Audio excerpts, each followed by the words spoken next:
पहाड़ियों के बीच एक छोटे से गांव में एक झोपड़ी में टिमटिमाता दिया जल रहा था। ठंड बहुत ज्यादा थी।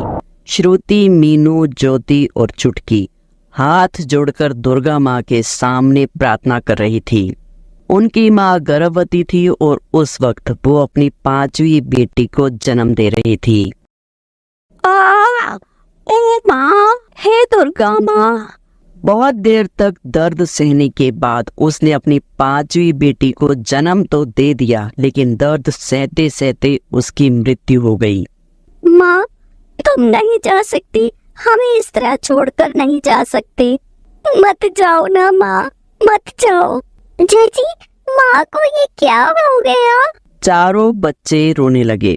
श्रुति ने अपनी नवजात बहन को गोद में लिया। एक तरफ उसकी उसे खुशी थी और दूसरी तरफ माँ के जाने का गम। देखो ना बहनों, माँ हमें छोड़कर चली गई। जीजी, हम अपनी इस बहन का नाम मुन्नी रखेंगे। आज से हम इसे मुन्नी कहकर ही बुलाएंगे। श्रुति, मीनू और चुटकी अभी अपनी माँ के गम के शोक से उबर भी नहीं पाई थी कि तभी उनके चाचा सोहन लाल अपनी पत्नी के साथ वहां आता है और मुन्नी को उनके हाथ से छीन लेता है। अरे ये क्या, फिर से लड़की को जन्म दे दिया इस कलमुही ने। अब इसे भी हमें ही पालना पड़ेगा।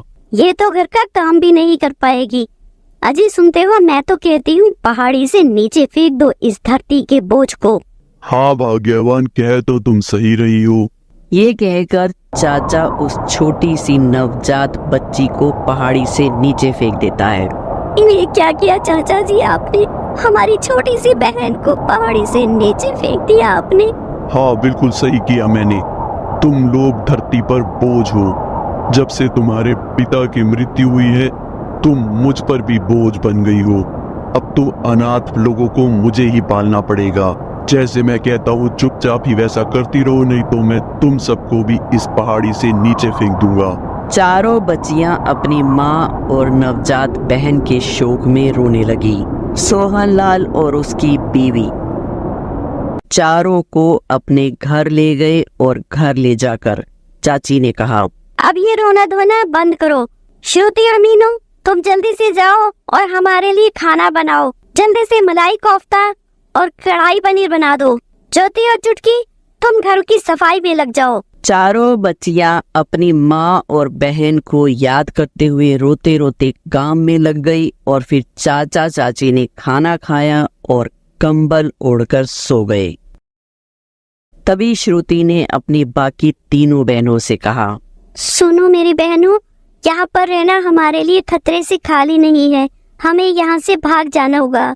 हाँ जीजी, आप सही कह रही है, चलो भाग चलते हैं। लेकिन जीजी, बाहर बहुत ठंड है, हम लोग जाएंगे कहाँ? हम लोग कहीं भी चले जाएंगे, लेकिन यहाँ नहीं रहेंगे।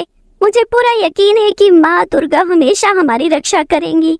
चारों बहनें मौका पाकर घर से बाहर निकली और दौड़ने लगी। रात बहुत ज्यादा हो गई थी और ठंड भी बढ़ती जा रही थी, लेकिन वो लोग बस जान बचाकर दौड़े जा रही थी। तभी अचानक एक पहाड़ी पर से बड़ा सा पत्थर लुढ़ककर उनकी तरफ आने लगा।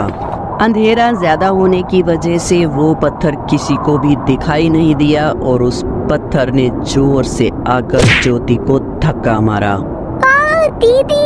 ज्योति पत्थर के साथ पहाड़ी पर लुढ़कते लुढ़कते नीचे गिर जाती है, जिसे देखकर बाकी की तीनों बहनें चिल्लाने लगती हैं। चारों बहनों में से एक और बहन की मृत्यु हो गई है, लेकिन तभी आसपास से पहाड़ियों के पत्थर गिरने की भी आवाजें आने लगी। हम लोगों को जल्दी से यहाँ से भाग जाना चाहिए। चलो जंगल की तरफ चलते हैं। दुर्गा माँ हमारी जरूर रक्षा करेंगी। उनकी कृपा हम पर हमेशा बनी रहेगी, मुझे उन पर पूरा यकीन है। तीनों बहनें भागते हुए जंगल में पहुँच गई। जंगल में पहुंचकर वो लोग एक पेड़ के नीचे बैठ गए और चुटकी रोने लगी। आज हमने कितना कुछ खो दिया। हमारी माँ, हमारी 2 बहनें। रो मत बहन, दुर्गा माँ सब ठीक कर देगी। इसी तरह रोते रोते तीनों बहनें भूखी प्यासी जंगल में ही सो जाती है। सुबह सुबह जंगल के आदमखोर शेर की जब आँख खुलती है तो वो अपनी गुफा से बाहर आता है। इंसानों की खुशबू आ रही है। अरे वाह, सुबह सुबह इतनी अच्छी खुशबू आ रही है, मजा आ जाएगा आज तो। उधर सोहनलाल और उसकी बीवी ने सुबह नींद से उठकर देखा कि चारों बच्चियां घर से गायब हैं। अरे कहाँ मर गई ये चारों? जाए कहीं भी भाड़ में, हमें क्या, हम तो बच गए, चारों से मुक्ति मिल गई, वरना इन सब की शादी करनी पड़ती हमें। उधर जंगल में मीनू ने श्रुति से कहा, जी मुझे बहुत भूख लगी है। हाँ जी मुझे भी भूख लगी है। भूख तो मुझे भी लगी है मेरी बहनों, लेकिन अब इस जंगल में खाना कहाँ मिलेगा? तुम लोग यहीं पर रुको, मैं खाना ढूंढ कर लाती हूँ। श्रुति जंगल में खाने की तलाश में निकल गई, लेकिन उसने देखा कि जंगल के पेड़ों पर कहीं भी फल नहीं है। श्रुति ढूंढते ढूंढते काफी दूर तक चली गई तो उसने एक पेड़ पर एक रंग बिरंगी चिड़िया को बैठे देखा। श्रुति ने हाथ जोड़कर चिड़िया से कहा, नमस्ते चिड़िया रानी, मुझे और मेरी बहनों को बहुत जोरों से भूख लगी है। क्या आप बता सकती हैं कि इस जंगल में फल वाले पेड़ कहाँ है? बेचारी लड़कियाँ पता नहीं कब से भूखी प्यासी जंगल में भटक रही हैं, लेकिन इस जंगल में तो फल वाले पेड़ उगते ही नहीं हैं। मुझे इनकी मदद करनी चाहिए। तुम यहीं रुको, मैं अभी तुम्हारे लिए फल लेकर आती हूँ। चिड़िया उड़कर दूर जाती है और कुछ ही देर में अपने साथ बहुत सारे फलों को लेकर आती है। लो बेटी, तुम इन फलों को ले लो और अपना ख्याल रखना, क्योंकि इस जंगल में एक आदमखोर शेर है, उससे बचकर रहना। उसके बड़े बड़े दांत हैं और वो इंसानों को एक ही बार में मार डालता है। ठीक है चिड़िया रानी, मैं याद रखूंगी। वैसे भी मैं दुर्गा माँ की भक्त हूँ, वो मेरी रक्षा जरूर करेंगी, मुझे उन पर पूरा यकीन है। आपका धन्यवाद। श्रुति फल लेकर अपनी बहनों के पास आती है। सभी लोग फल खाते हैं। फिर श्रुति कहती है, देखो बहनों, मुझे लगता है अब हमें इस जंगल में ही रहना पड़ेगा। तुम दोनों जाओ और लकड़ियाँ काट कर ले आओ, ताकि हम उससे एक झोपड़ी बना सके। तब तक मैं मिट्टी से दुर्गा माँ की मूर्ति बना लेती हूँ। चुटकी और मीनू लकड़ियाँ काटने चली गई और श्रुति ने मिट्टी से दुर्गा माँ की एक छोटी सी मूर्ति बना ली। तीनों बहनों ने मिलकर कुछ घास फूस इकट्ठा किया और एक छोटी सी झोपड़ी बना ली, जिसमें उन्होंने बड़ी श्रद्धा के साथ दुर्गा माँ की मूर्ति को स्थापित किया। तीनों बहनें दुर्गा माँ की पूजा कर रही थी और उनके सामने हाथ जोड़कर बैठी थी।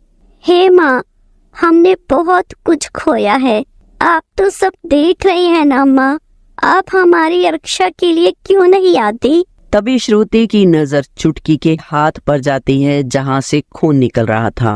अरे चुटकी, तुम्हारे हाथ से ये खून कैसे निकल रहा है? जीजी, वो लकड़ियाँ काटते हुए मेरे हाथ में चोट लग गई थी। ओहो, सत्यानाश हो गया। अब इस खून की बू से वो आदमखोर शेर यहाँ आ जाएगा और हम सबको खा लेगा। दुर्गा माँ की पूजा करते रहो, वो हमें उस आदमखोर शेर से जरूर बचा लेंगी। वो तीनों मन लगाकर दुर्गा माँ के सामने हाथ जोड़े बैठी थी कि तभी वहाँ आदमखोर शेर खून की बू को सूंघते सूंघते आ पहुंचा। शेर को देखकर तीनों बहनें डर गई। जी शेर आ गया, आदमखोर शेर आ गया, अब ये हमें खा जाएगा। चलो जल्दी से भाग चलते हैं। नहीं, भागने का कोई फायदा नहीं, हम शेर से ज्यादा तेज नहीं भाग सकते और ना ही इससे जीत पाएंगे। दुर्गा माँ को पूरे मन से बुलाओ, वो जरूर हमारी रक्षा के लिए आएंगी। अब वो ही हमें बचा सकती है। तीनों बहनें पूरे मन से दुर्गा माँ को बुलाने लगी और भक्ति में खो गई। ये देखकर शेर जोर जोर से हंसने लगा। बेवकूफ लड़कियों, दुर्गा माँ को बुला रही हो? बुलाओ, मैं तुम तीनों को खाने वाला हूँ।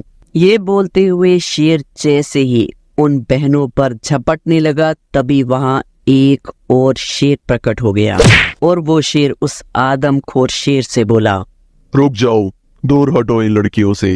अरे तुम कौन हो? तुम्हें तो यहाँ मैंने पहले कभी नहीं देखा।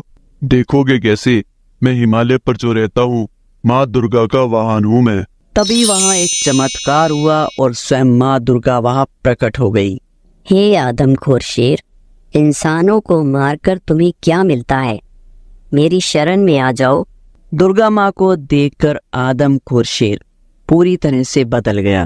प्रणाम दुर्गा माँ, मुझसे गलती हो गई। मैं आज से किसी भी इंसान को नहीं मारूंगा और ना ही खाऊंगा। इसके बाद दुर्गा माँ ने श्रुति, मीनू और चुटकी से कहा, तुम तीनों की भक्ति से मैं प्रसन्न हूँ। तुम लोग ना तो डर के मारे यहाँ से भागी और ना ही मेरी पूजा करना बंद किया, इसलिए मैं तुम तीनों की माँ और तुम्हारी दोनों बहनें तुम्हें लौटा रही हूँ। तथास्तु। दुर्गा माँ ने श्रुति की दोनों बहनों को और माँ को लौटा दिया। सभी को वापस पाकर तीनों बहनों की आंखों में खुशी के आंसू आ गए। उधर सोहनलाल और उसकी पत्नी खुशी मना रहे थे कि अच्छा हुआ, लड़कियों से भी पीछा छूट गया और उनके पिता का मकान भी हमने हड़प लिया। तभी दुर्गा माँ के कहने पर दोनों शेर वहां आ गए और दोनों को मार डाला। उन्हें अपने किए की सजा मिल गई और श्रुति को दुर्गा माँ की कृपा से पूरे परिवार के साथ अपने पिता का खोया हुआ मकान भी रहने को मिल गया। इसी तरह दुर्गा माँ की कृपा से सब कुछ अच्छा हो गया। तो आप सभी भी बोलिए जय माता दी। अगर आप लोगों को वीडियो अच्छी लगी हो तो कमेंट्स में आई लव यू माँ जरूर लिखें। दुर्गा माँ आप सबकी इच्छा जरूर पूरी करेगी। वीडियो को लाइक करना बिल्कुल ना भूलें और कमेंट्स में जय माता दी जरूर लिखें।